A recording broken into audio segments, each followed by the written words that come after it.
Il faut le dire sans embâge, sans fioriture, que l'aura ou les ailes du Pichichi national sont aujourd'hui rognées de toutes parts.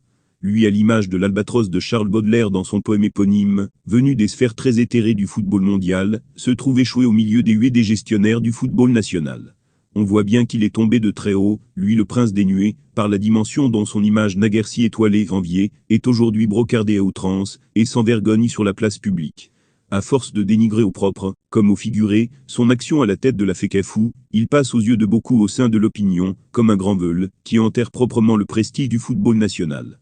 Son élection à la présidence de l'instance fêtière du football, unanimement saluée par les différents acteurs de ce sport et au-delà, est aujourd'hui en train d'aller en vrille. Et pour cause, ses alliés d'hier ont trouvé le moyen de se liguer contre lui, de travailler en toute intelligence pour une chute bruyante, des plus scandaleuses et des plus spectaculaires. Il est dès lors happé dans un engrenage sans fin, dans une levée de bois vert qui accompagne toute initiative. Entre procès à outrance contre son management devant les juridictions internationales en matière de sport, et les contestations ouvertes et virulentes inhérentes à son leadership, on ne sait plus où donner la tête.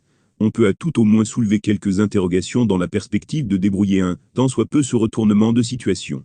Samuel Etoufis, par sa posture, son déploiement est-il hermétique aux sollicitations de ses collaborateurs qu'il regarderait de haut, n'en fait-il qu'à sa tête, n'accordant de crédit comme on le lui reproche, qu'à ceux qui chantent ses louanges à l'observation, le président de la FECAFOOT dans son audio Prandi est encore au quotidien, comme il l'était autrefois dans les stades de football. En attaquant de race, il est tous les jours encerclé par une flopée de défenseurs exercés, déterminés à lui clouer le nez dans le gazon, pour qu'il ne marque pas le moindre but. En moins de 2 ans aux affaires, le nombre de ses détracteurs monte de manière exponentielle au point où aujourd'hui d'aucuns demandant tout simplement sa démission. Sur le terrain, les différentes équipes nationales n'honorent pas les espoirs placés en elles. Dans cette disette des résultats, au milieu des cris d'orfraie qui se lèvent de toutes parts, n'est-il pas indiqué pour Samuel Eto'o de revoir son audio Prandi, de changer de fusil d'épaule, de couper un peu son vin? De toute évidence, tant qu'il continuera avec le slogan Eto'o peut, il ne manquera pas des abonnés à la vision Eto'o. Ne peut pas, le management est un art qui demande tact, persévérance, pondération et fermeté, avec une vision ancrée sur le cap, sans complaisance aucune. La sanction, quand elle prise, l'est plus dans une dimension pédagogique avant toute autre considération.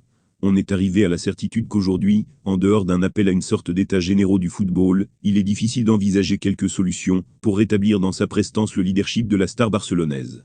Une société anthropophage. S'il y a une autre faille qui nuit gravement à l'ancrage du leadership de Samuel Eto'o sur la FECAFOOT à côté de l'affirmation grandiloquente de son starship, c'est bien aussi cette manie morbide de la société camerounaise d'injurier ses gloires, de les profaner, ou de les détrôner, surtout, lorsqu'elle s'aventure dans le champ glissant et clivant de la politique.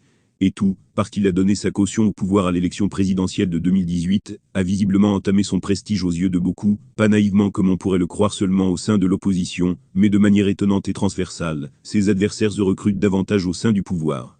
Dirait-on de ce fait qu'il a réussi l'exploit de se mettre tout le monde à dos, mais comment et dans quel intérêt? Il y a ceux qui parlent d'un ego surdimensionné, d'un